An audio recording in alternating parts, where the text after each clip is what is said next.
Hi guys, so we're continuing with dress selection and design. So we left off at patterns at the line movement and how it influences pattern character. Line movement and pattern character. Patterns are inspired by two general sources: geometric forms and natural or inanimate objects. Since an abstract design is imaginative, it may be geometric or semi-geometric. If the design resembles a natural form, it is not essentially abstract. The line movement, oppositional or transitional, angular or curved, determines character of each pattern. So angular or curved, oppositional or transitional, line movement. So patterns can be abstract, geometric, natural, or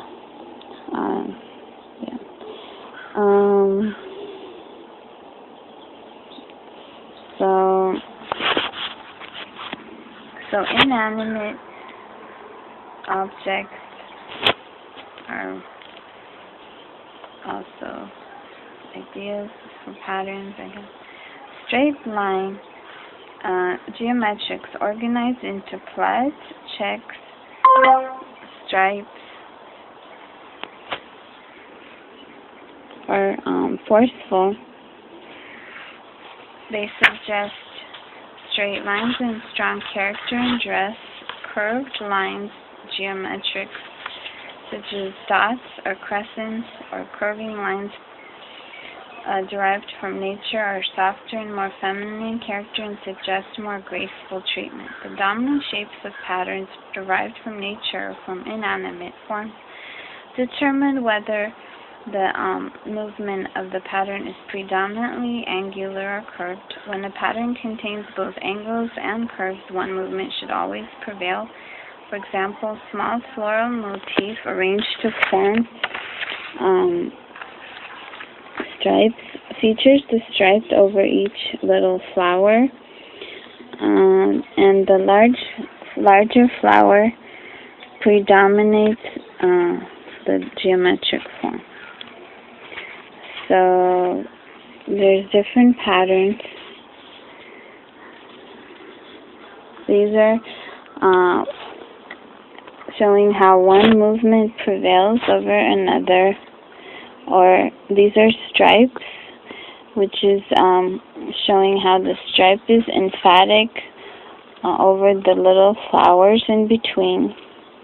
These are from Turkish or brocades, 18th, 19th century, courtesy of Metropolitan Museum of Art.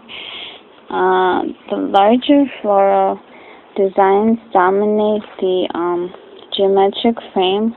Baccara embroidery, 18th century, courtesy of Metropolitan Museum of Art. From this is 1933, 1949. This is from Mrs. Van Stantevoort, the Merle Smith. And then we have different patterns, quality of motif, distinction of motif, arrangements. Indian painted cotton, about 1750, courtesy of Metropolitan Museum of Art, is this one.